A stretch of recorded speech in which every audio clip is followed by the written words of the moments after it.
DJ Leroy. Night Watchman. How you doing, buddy? I'm well. How are you? Good. How was your past week? Good? Yeah, it's great. I love the month of March. You know, it's my birthday month, and you I, know, I thought more importantly that you would acknowledge that it's Women's History Month. I thought well, so. they go hand in hand. As I was born on, they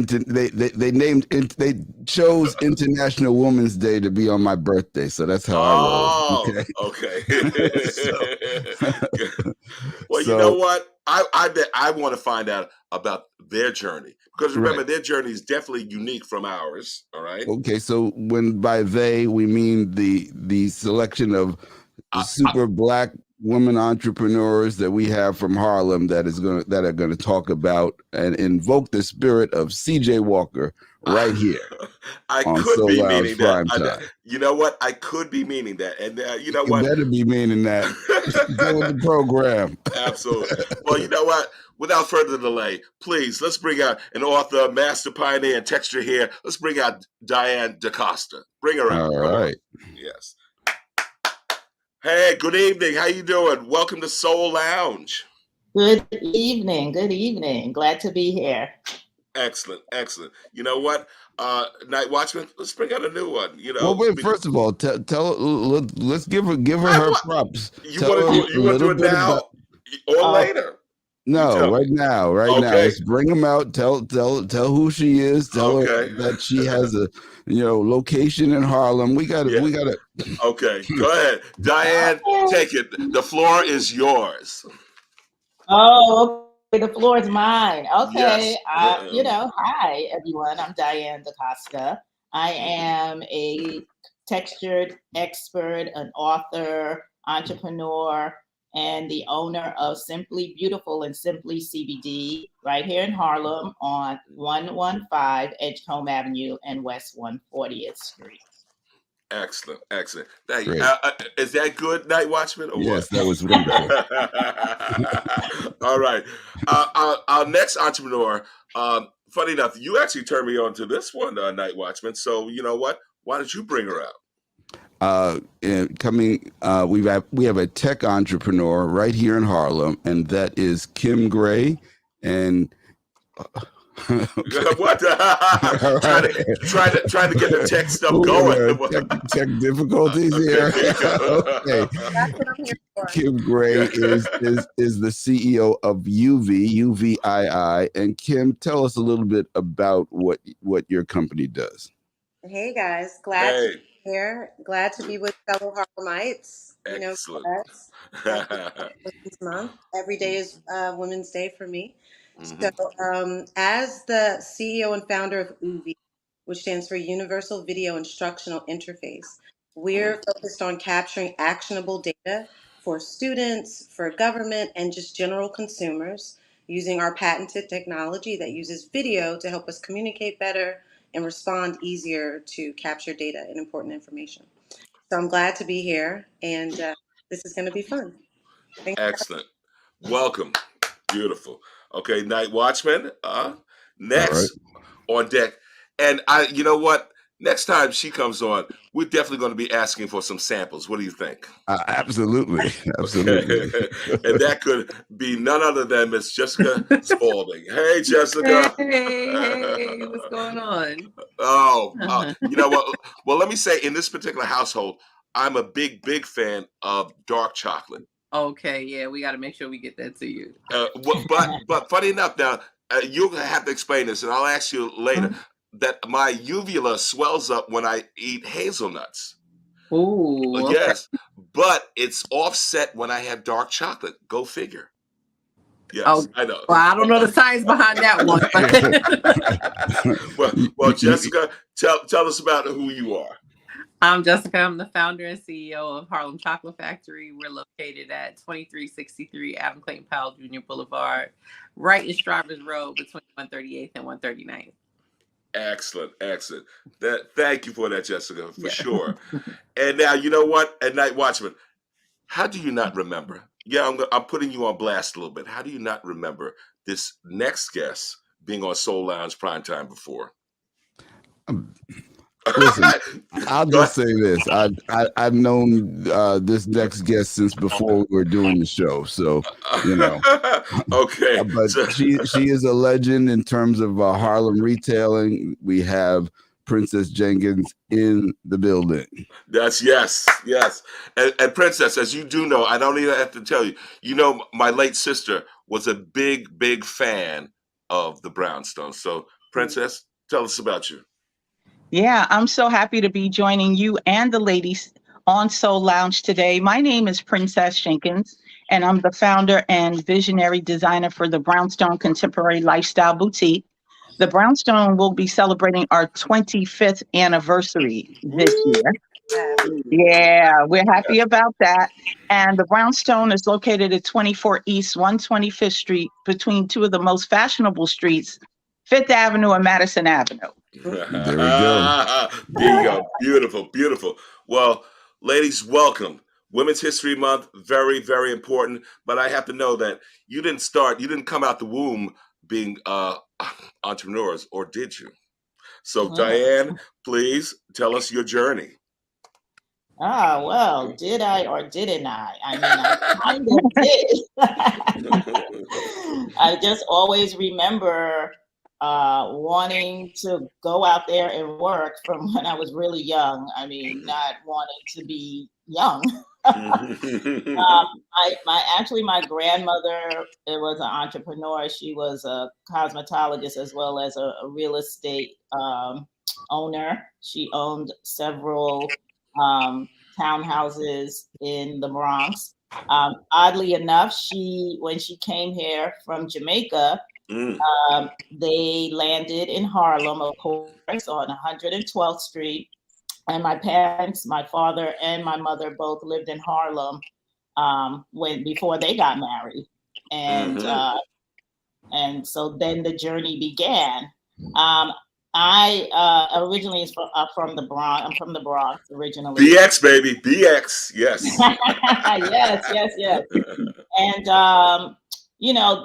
the career I am in has taken me so many places, and it was really a dream on the stoops of my parents' home, reading Essence magazine, wanting to be a stylist for the magazine and for the celebrities. And at 16 years old, that's what I was dreaming about. And, wow. 10 to 15 years later, that dream came true. I had no idea that was going to be my path, because I was studying accounting and computer science in college. And when I graduated, I had changed my major so many times because I just was not a science person at all. Although I have the brain power, it was like computer science was not my thing. Marketing and advertising, that's where I excelled, and I changed my major like 3 times to get to that point. So, the creativity was always there, but it was maybe suppressed because Caribbean parents want you to go a different path. Yes. And once I graduated and was out on my own, I was able to explore the path of creativity that I wanted to go down, and that led me to cosmetology and natural hair styling. And I landed in Harlem at Peggy Dillard's. Oh my Lord, yes. Turning Head Salon and Natural Hair.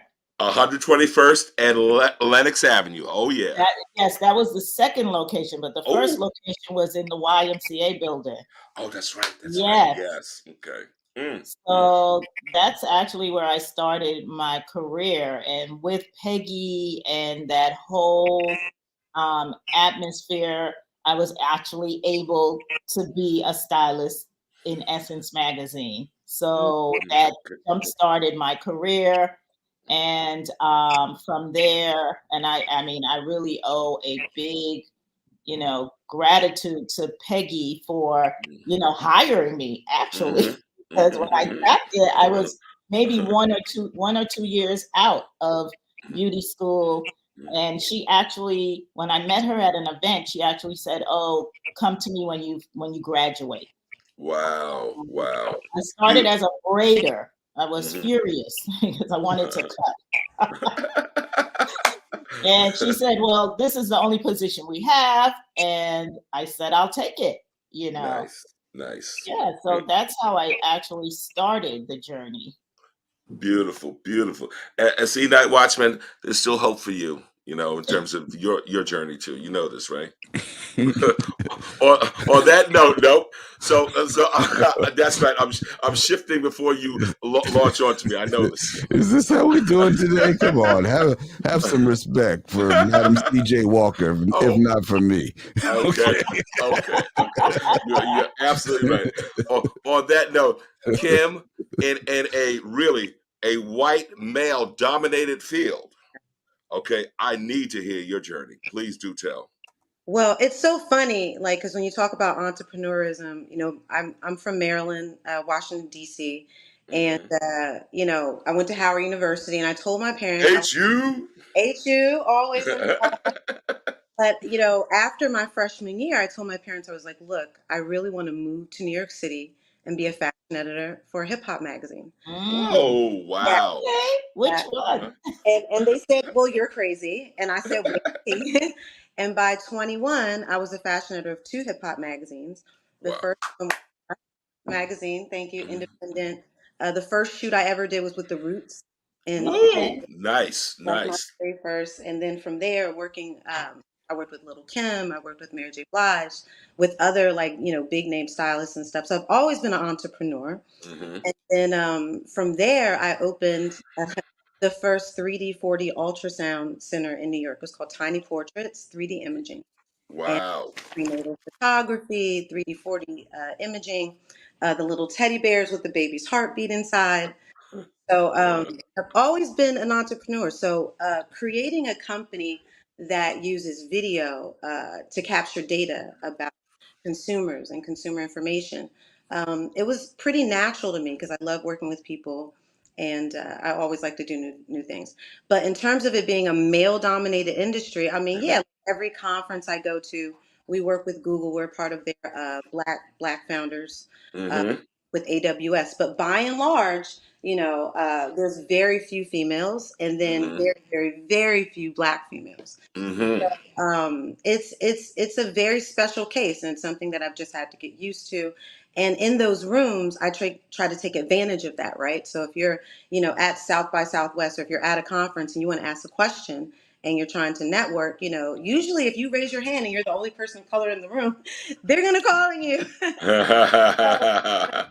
We have to use these opportunities to make ourselves more visible and more vocal.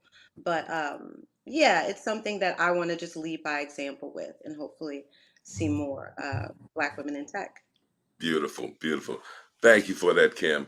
And of course, I have to ask, growing up in an anti-sugar household, how the heck do you make this work, Jessica? Do tell.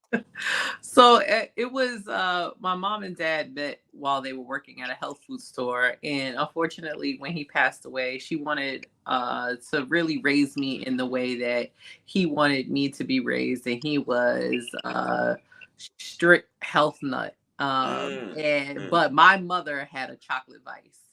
Uh, I think that is the start of me being an entrepreneur, because I was trying to figure out, how do I get myself some candy? Now she could deny me a sweet for myself personally, because she denied a dream or a or a hobby.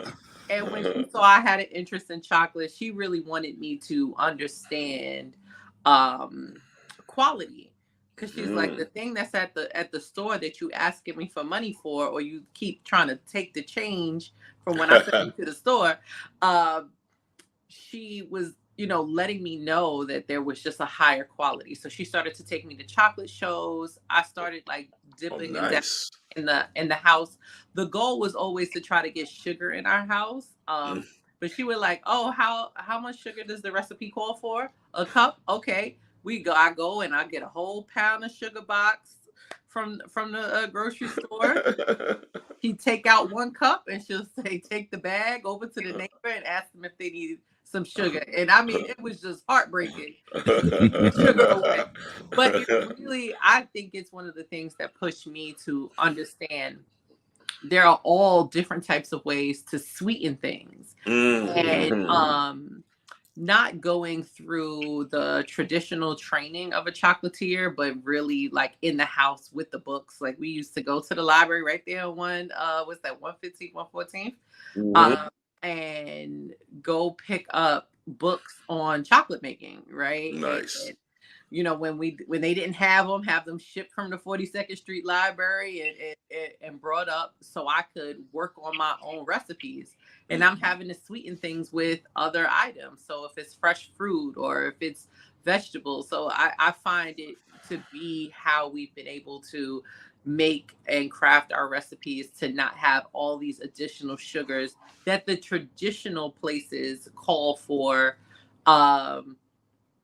in a recipe, adding a bunch of glucose, adding a bunch of corn syrups and everything. And like our sweet potato pie truffle is literally made with sweet potatoes. And people are like, how much sugar do you put in here? And I'm like, outside of what is in the actual chocolate, no additional sugar is in any of our pieces.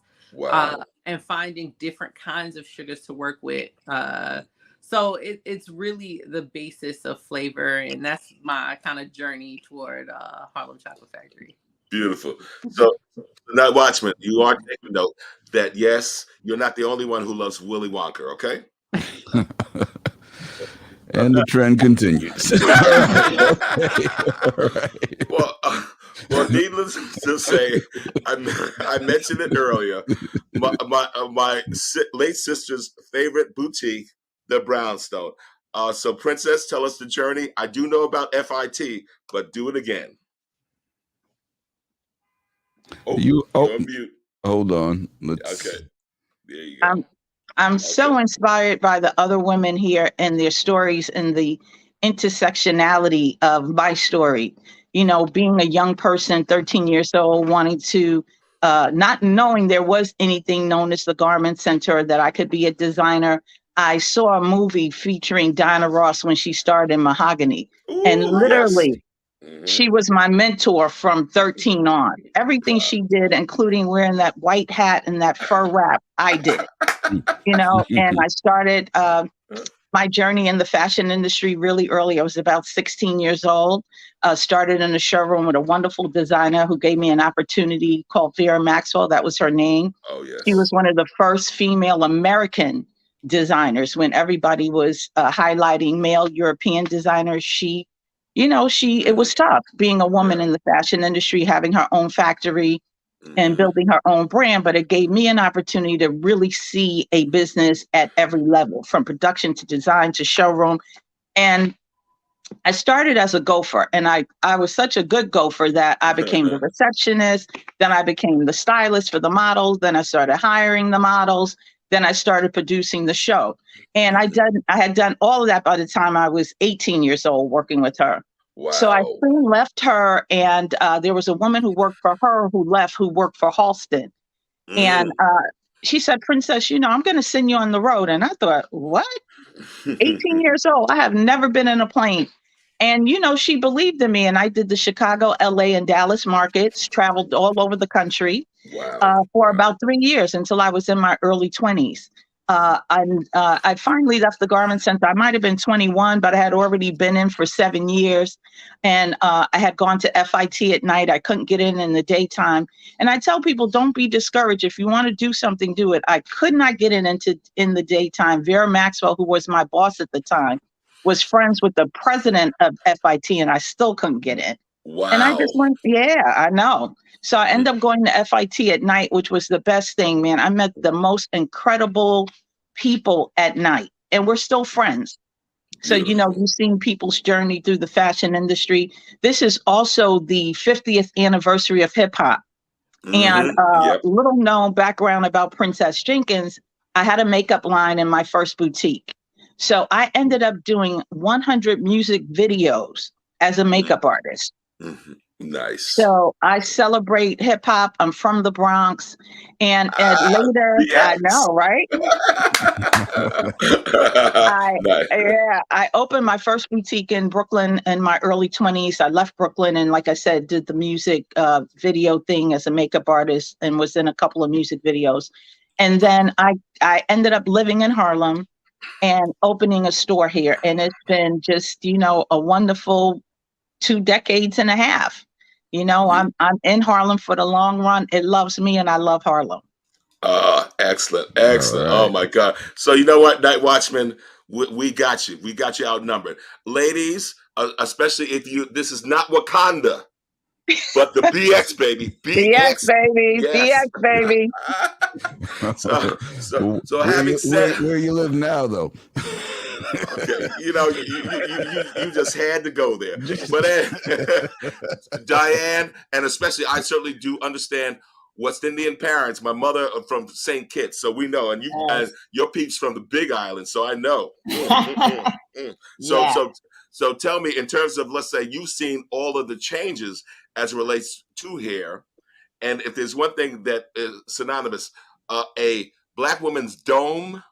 You got to make sure that thing is tight, that it is rocking. So tell us, what have been some of the challenges that you faced as an entrepreneur in that world, that space? Well, I've really been very, very blessed to be in the space that I am in, because I started in the beginning of the natural hair movement, and it was beautiful because everybody in Harlem and Brooklyn wanted their hair natural.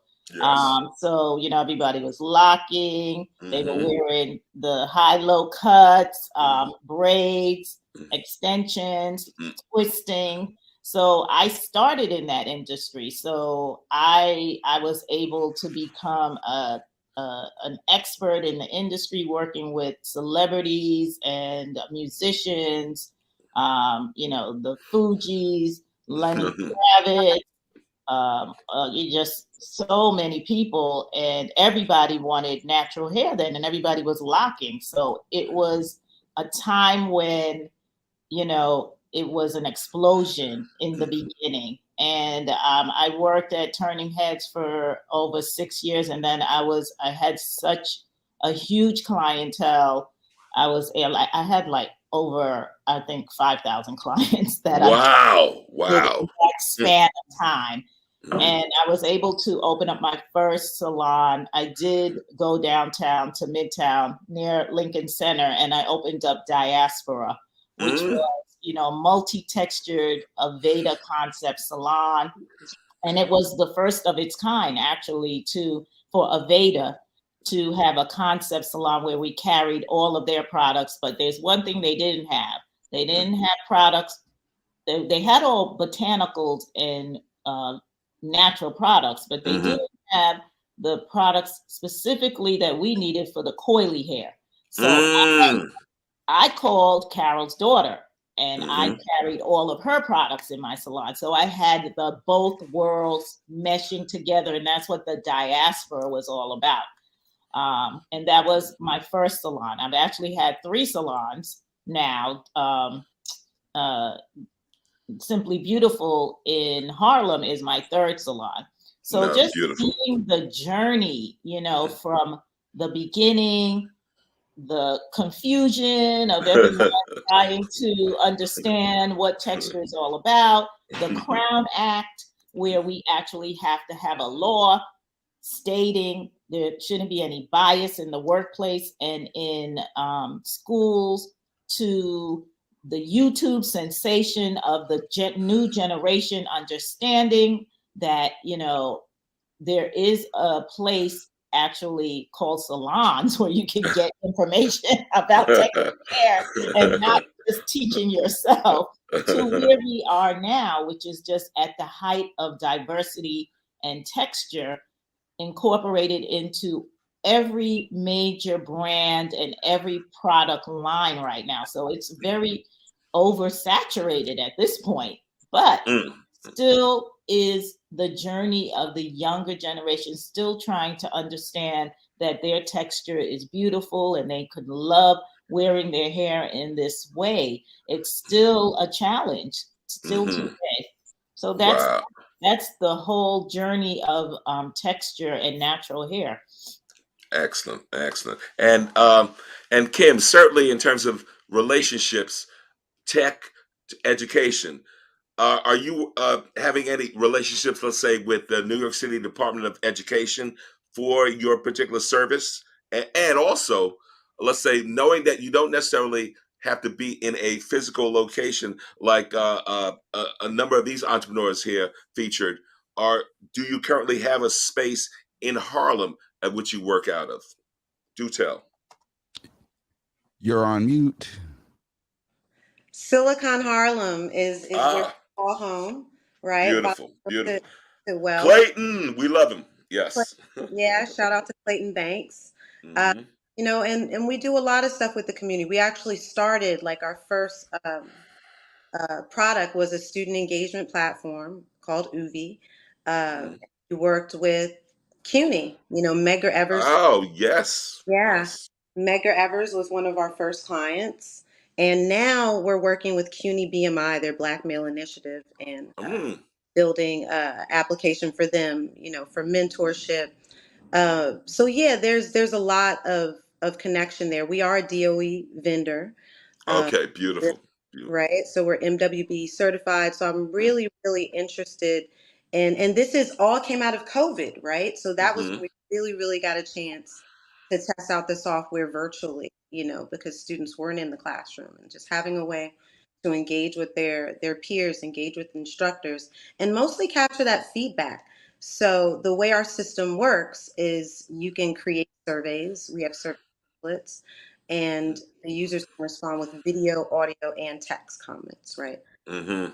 When you're trying to get to a point quickly, it's so important to have like that actionable data. Like, I mean, even you ladies as business owners, having a good customer experience, how do you get to that personalized experience by asking the right questions? So, and it's no different for students, understanding if they're learning, increasing their engagement to see what can support them. So, yeah, we're really excited about doing more education. Kim, I want to ask you, there's been a lot of upheaval in the tech space over the last few months, and just wanted to hear from you because when what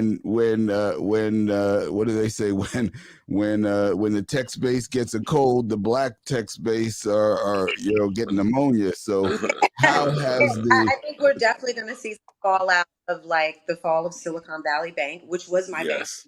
Um, Wow. so how was that experience for you? I mean, Well, it was really sad and actually shocking how quickly everything went down. I think, you can really see that herd mentality in business that Mm-hmm. comes from, social media, right? And like when people, get together and it's like a swarm and like they're gonna move all their money at the same time.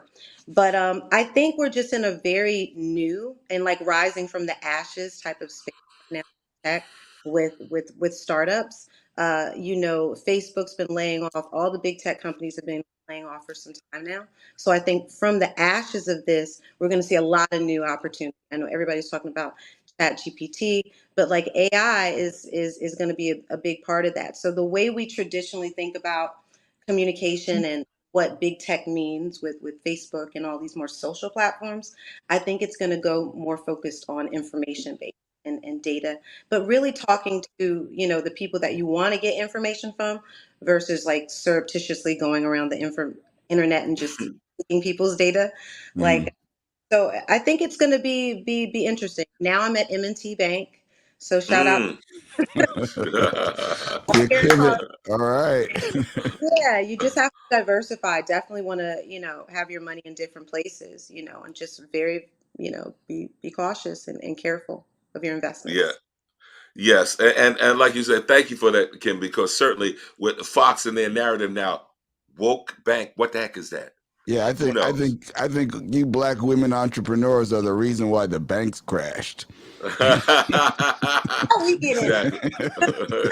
Yes, yes. And Jessica, so as you say, I'm trying to be health conscious myself, right? So I told you about my little thing in terms of hazelnuts and what they do, but then dark chocolate Yeah. and what it helps to relieve. Now, dark chocolate, is that some type of anti-inflammatory type thing in there? Can you tell? I mean, dark chocolate has a load of medicinal properties. It has the cacao Mm, bean in general was used in a much different way than we utilize chocolate now, and it's been a part of a little bit of the struggle with informing people hmm hmm and beyond just informing someone in terms of like brand awareness and getting the brand out there, but also shifting the narrative of what a chocolate bar is supposed mm, to be, what it's supposed to be utilized for, hmm how much you're supposed to consume, and even the price, right? Like hmm the thing hmm that you're purchasing at the store, you are buying sugar. You are Yes, not yes, buying yes. chocolate. So I hear from people all the time. It's like, no, no, no. I only like your dark chocolate, and I appreciate that and I love it. Mhm, mhm. But the things that you're talking about that you hate about dark chocolate, you're not actually eating chocolate when you're eating these things. You're eating the cheapest version Mm, of what could be created or crafted from a cacao bean, you know. wow. So that's so there are a bunch of properties. I am definitely not about to say that it can heal you from an allergic reaction to what's going on in your body, but I would definitely talk to an allergist about that. But I do know that there is a power in all of our foods that are natural to the earth. Love it, love it. And Jessica, certainly having watched on the History Channel the foods that made America, and we talk about those from Mars to those other brands that kind of like dominated the market. So that's really some cheap, mass-produced type stuff. Your stuff Yeah. is specially crafted. So Absolutely. Absolutely. We're taking the time to just actually make the things, right? Like hmm when the point is like they're snack foods, right? Like that's hmm that's the part. Like that was the part that my mother was trying to get me to understand. And that's the right. part that I want everyone else to understand. Like those are snack foods. I personally like if you buy a 12 count box from me, a 24 count box, or even a hmm chocolate bar, the thought it happens. I've gone through something and down the whole chocolate bar and that one little sitting it just been in my mind and my feelings and needing it. But for the most part, after a hmm few bites, a few pieces, you are satiated mm because you're actually consuming chocolate. And there is Yeah. a like it's just like a pineapple. You could eat a pack of pineapple like now later, something like it's like pineapple flavored because your body just goes into a sugar crave. But if hmm you sat back and drank, or you sat back and ate a pineapple, you cannot. There's a limitation on how much you can consume, hmm because of just what happens chemically in your body. So yeah, that's my little scientific nerdy version of No, thank you, thank you. yeah. I did kind of hear earlier HU. Okay, Howard. Yes, Mhm. indeed. So, Princess, your daughter being at Howard, right? And No. oh, did I say the wrong thing? Oh, Yes. oh. Is it that HI? The other She's HU? actually at St. Thomas Aquinas College up in Uh, Rockland County. oh God. Okay. I was totally off the mark. Totally off the Well, mark. you were Oh. close. Those are both colleges. Right.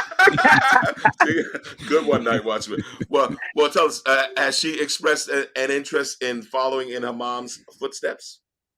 No, She has not expressed an interest in fashion. However, she is very interested in following her father's footsteps. She has a natural desire to do hair. She is a Mm, braider, and I must say, a very, very good braider, natural braider. She mm. started that business before she left for college, has continued to do it in college. When she comes home, she books clients and works in her father's barbershop as a natural hairstylist.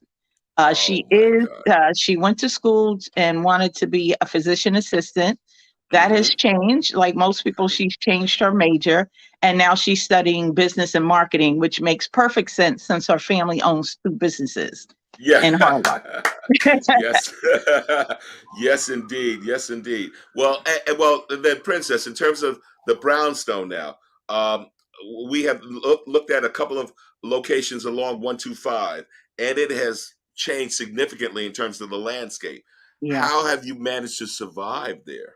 Because we know that it has Well, not been easy. Go ahead. no, I think that I can speak for most women who have a business in Harlem that it is not the easiest place in the universe to do business, but we have committed to our community and staying and bringing them the very best of what we serve, whether it's Diane with the hair, Kim with the Hmm. tech, or my sister with the chocolate. We've committed to Harlem.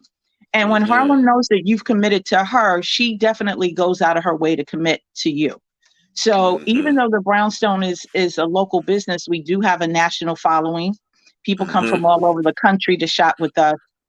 We were voted one of the best boutiques in New York. And we continue to persevere because we deliver a good experience and a great product. We wouldn't be there if it wasn't for the experience and the product. So I think that if you can survive in Harlem, it's because you put down a footprint that people trust and believe in. They trust that you're going to be there every day. They trust that you're going to be open on time. They trust that when they're buying a product from you, which in my case is not an inexpensive product, I don't make any Hmm. excuses for that. But I know that the product that I'm giving you is the best product I can give you. And when people come back to the Brownstone and tell me I'm wearing something I bought from you 15 years ago, 20 years ago, I'm still getting compliments on it. I got two thoughts. One, I say go in your closet and burn that so you could buy something new. No, I'm just and I'm thinking, you know, that have delivered timeless fashion to people and we become an important part of their lives. And when I have young people stop by and knock on the door and said, you know, my grandmother loved this store. She passed a couple of years ago, but I can't come by here and not tell you how much my grandmother or my mother loved to shop in your store. So that's what we're here for. It's our Beautiful, heart. We're beautiful. doing our heart work in Harlem. Nice, nice. Uh, and Diane, certainly I do know. Well, two things, two fronts. Are you traveling out to? I remember there being a big hair expo in Atlanta. Do you travel to that? That's one. And then two, are there any places domestically that Mhm. produce our hair, or do we always have to go to India or let's say or Korea for that matter? So please tell what you've experienced. Okay, so yes and no. No, I'm not going to the hair show in Atlanta, but there are Hmm. many hair shows in each state, tri-state Okay, area. There's a lot nice. of hair shows everywhere now, a lot of natural textured hair shows, and the Bonner Brothers is like Mm, one year, um, one time a year now, and then they mhm. actually travel to different states now.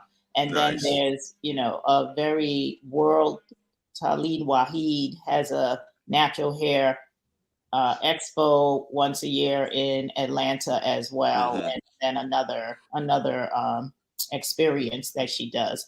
But I actually have been creating over the last year and a half a texture curriculum for Tresemme. So Mm, those like hmm. myself who are experts in the field, we've been consulting with these major billion-dollar brands to bring Hmm. texture education right to the stylist because there is no texture education in the cosmetology curriculum or state board as we speak now. So I am founding member of the Natural Hairstyle and Braid Coalition, and Congrats. advocate for texture education and natural hairstyling in the cosmetology curriculum, as well as there is a natural hair license. New York State has the first natural hair license, and it's celebrating its 30th anniversary this year. And it is the first of its kind in the whole United States. So we advocate for texture natural hair across the country, as well as bringing education to the brands as well as to the consumer, and consumer outreach for safety and health. What was the other question? Yeah, no, and that's very good, because I was going to also say and whatnot that the major brands, Yeah, when they see that Black consumerism in that particular space, the numbers are very high. yes, it's $8.7 billion. So Woo! $8.7 billion in the natural hair industry. And every major brand, every brand wants a piece of it. So they have hired, this is the most time we have ever had Black and women creative directors at every brand, pioneering textured hair and products for that each major company.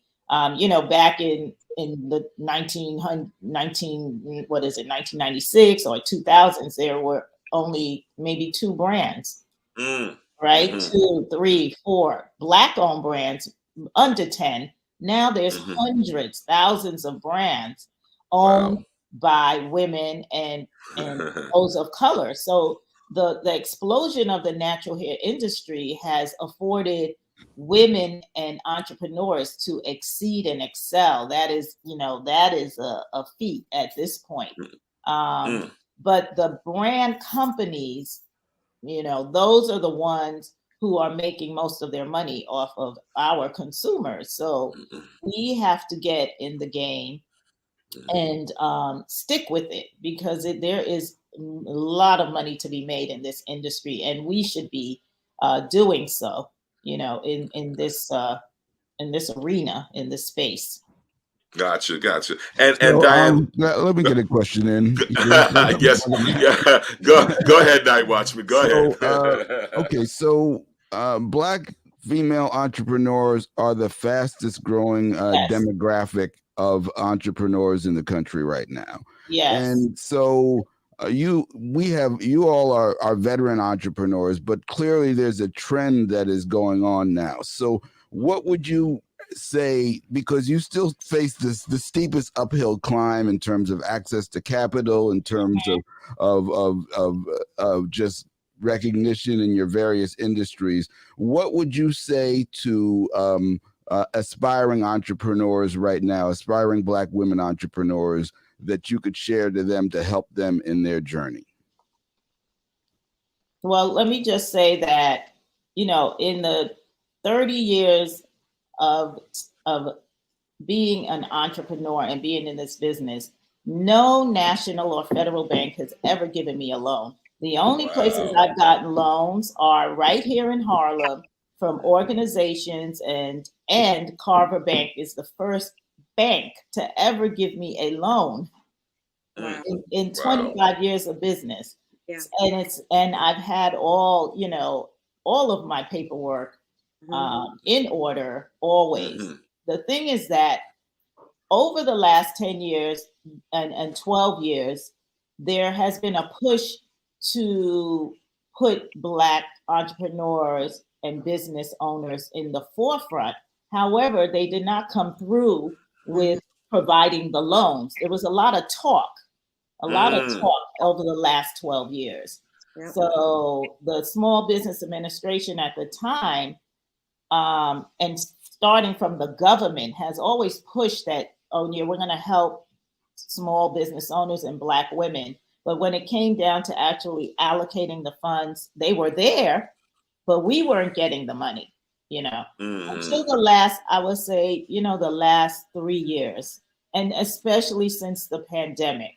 That is when it really opened up, because I can really say I have been getting all of my funding through the organizations and the small business organizations right here in Harlem and all of Beautiful. the community organizations. So yeah, that has been my journey with funding. Gotcha. Oh man, okay. And anyone else like to share their story about access or lack thereof to capital? Someone. I mean, I think, you can look at the numbers don't lie, and women of color are like the most underfunded. If you look at VC funding, you know, Mm-hmm. for startup community, super funded, but it's, we do utilize a lot of grant opportunities, micro grants. We do get a lot in terms of diversity and inclusion, but that's really not enough. And in Mm-hmm.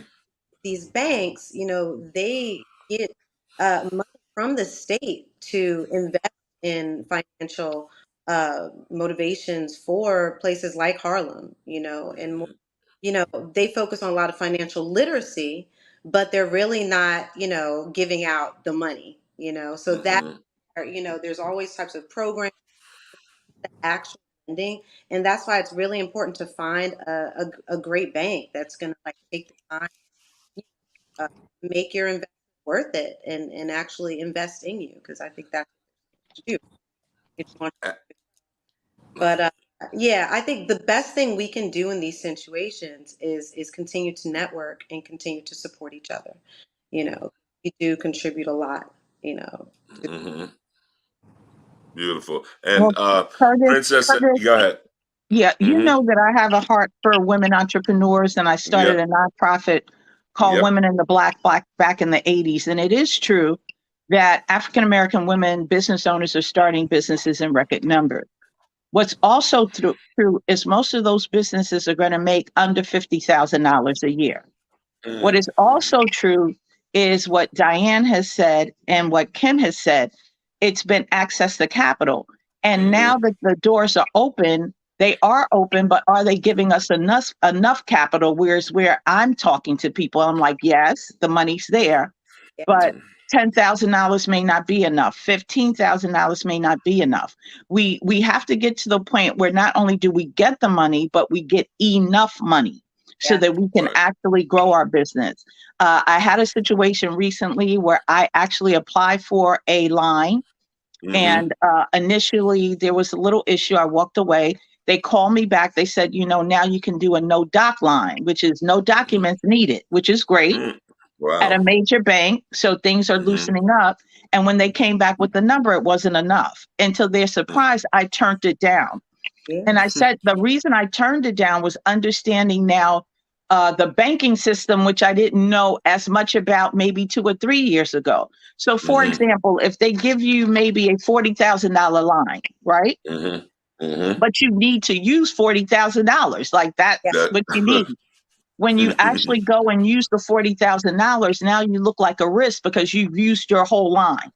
So if you Wow. really want to use $40,000, you need to borrow 60, 70, $90,000 so that you still look like a good credit risk, right? Mm. Yeah. Yeah. So those are the things that we're learning and that we're sharing with people as we go, that even though you may get an offer, it may not be the best offer. Even though you may get money, it may not be enough money.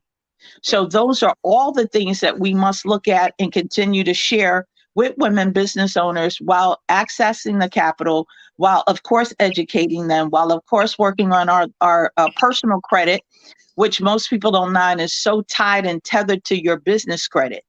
So we are at the Who's the Boss Business Conference, which is coming up in June. We're going to share more about how women business owners can not only open their business, but work and compete in a market and keep their businesses in the black. Mm. Mm. So, I, Jessica, you yeah. have to tell us about your access to capital and some of the Yeah. challenges. So I feel like I have a very unique story in that I started my business what they said was the correct way, right? Like I started with the business plan. I worked through all of the local programs. Like I started in an incubator in East Harlem. I used to take my little cart from the house to the incubator and work after work and on the weekends. And I was building and tracking this portfolio the entire time that was making me believe that I would always have access to capital, because the little startup, like I got my first micro grant, I was able to put together, my business plan has always been together. And I don't think I was prepared for the blockage at scale. You can get money to start your business. If you need less than $5,000, $10,000, and even when you get a little more up there, I feel like the cap is around 25K.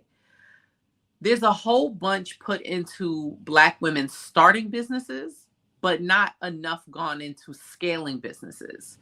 And I find it to be like a two-part problem. On one side, the establishment seems like they don't want our businesses to scale, because you cannot say businesses are not investable, or that, you know, women don't know what to do. A lot of the grant opportunities get tied into education. And if you are an entrepreneur that is already working towards something, I cannot educate myself out of not having capital. So looking at these real life scaling opportunities, we're talking about the investments of 100,000 plus that people genuinely need to fill those scale holes before they seek like an outside investment. You start to see those opportunities shrivel up. And when we start to communicate with like banks and banking systems, it's these conversations around these really, really, really minuscule amounts, which sounds crazy, right? Like saying 25,000 is a minuscule amount, but you could run through that in payroll in a few weeks. And I found throughout time that when I was going to these same banks was like, oh, come back when you have this much in sales. And come back, right? Like, come back to me when you have a PO for this month. Come back when you have that. Like, come back. And I kept coming back, and I was still getting denied. I was like, are y'all lying to me? I just don't understand what's happening. But I recognize that, you know, I think communally we get so much into starting businesses and not enough into scaling. And sometimes I find women, and I talk to women who are entrepreneurs all the time. Princess had me at her last conference. It was such a joy. I keep in touch with a lot of the women that I met there, just sharing my story, because it's beyond starting your business. It's not just about having a good product. It's about operations. And when we collaborate and get away from whose name is on the deed and whose name is at the forefront, and really hone in on the skills that we bring to the table, I think that we could get a lot further if we realign our focus from not just starting, but actually scaling businesses. Yeah, that's a big thing, because I know, Diane, you just said that no bank had actually given you any attention, but now suddenly they're starting to recognize the value of your business. But have you also, listening to what Jessica said in terms of scaling, sustaining the business, what have you experienced? I've been in business for over 30 years. I've had 3 salons, right? The first one was, I found very easy at the time in the 90s to get funding and, you know, sustain the business. There was just a lot of capital being given to women at that time, as well as the time of just economics was just really great, and people were spending their money. Over the last, you know, 25, 30 years, we've gone through a lot of things, recession, crashes, and all kinds of situations, pandemic. And it's been challenging and difficult, very difficult. I've gotten, you know, I've always applied to every grant there is available. And there are so many grants available to you now. And I've been fortunate to get a few. Um, that Congrats. really helped during the last 3 years. Hmm. But like Jessica was saying, and microloans are available. Hmm. Microloans are available, but it's not enough money to sustain you and to keep your business growing and scaling. You Hmm. want to scale. I've been scaling for in many different items that I have, like projects. Um, Scaling my business. I have, hair products. I have hair accessories. Uh, Hmm. I also just started my CBD hemp uh, Yes, business, yes. and it. I mean, obviously, you can't get a loan from a major bank for that. Not yet. Federally, right? Yes, that's The right. New York State Bank and microloans, I've been able to fund this business. And Hmm. it is a very lucrative business, but because CBD is associated with cannabis, Uh-huh. a lot of education has to come around it before people actually understand that this is Definitely. good for you. It's a Yes. good uh, benefit for your body, and the receptors are already in your body. We already Hmm. produce it. We just don't Correct. produce enough of it to Yes. heal you. So the healing powers of it is the education to get out to the community, and then scaling that business without proper funding, right? Hmm. So Hmm. a lot Hmm. of the even the cannabis adult use stores that will be opening, Hmm. they cannot get the funding that they need. Correct. Correct. There's not going to be a lot of funding available, even if you get the license to create this storefront. I have my hemp license, so CBD hemp license, and I do beauty and wellness. So I'm able Hmm. to translate that easily to bankers and Hmm. lenders because it is a medicinal property, and it's Yes. this other thing that's going. So I mean, I'm able to do it, but still, again, it's not enough funding. It's still I'm Hmm. still considered a startup in Hmm. the CBD world, Right. and I'm not Right. able to get hundreds of thousands of dollars that I really need to mass produce and to scale. So Hmm. I'm going, okay, 10, 15, and I have to make it work. I Hmm. Hmm. next 10 and 15 or 25, right? Hmm. Yeah. So it's very difficult. It's hard, but because I have the experience of going through these trials and tribulations, my answers come very quickly. I know exactly how to pivot, exactly when something happening. And that's Yeah. the difference between, startups that are happening today and closing within 3 and 5 years versus someone who's been in any industry for over 10, 15, 20 years. You Hmm. understand your market and you understand how to pivot Hmm. immediately so that you are not losing, you are winning. Ready for the next challenge, Yeah. indeed. All right. So, Night Watchman, what we got? Well, we have just time to get final comments from everyone, and then we've got to say, adios, goodbye, arrivederci. I So, love it. I love it. And also, we need to know how to reach these women. Okay, so mhm. you know what? We'll start out there. Kim, tell us closing Well, thoughts. you can find me on LinkedIn, Kimberly Gray, and the company is Uvii Corporation. You can also find us on Instagram at Uvii App, and that's IAPP. Beautiful, beautiful. Thank you. Nice.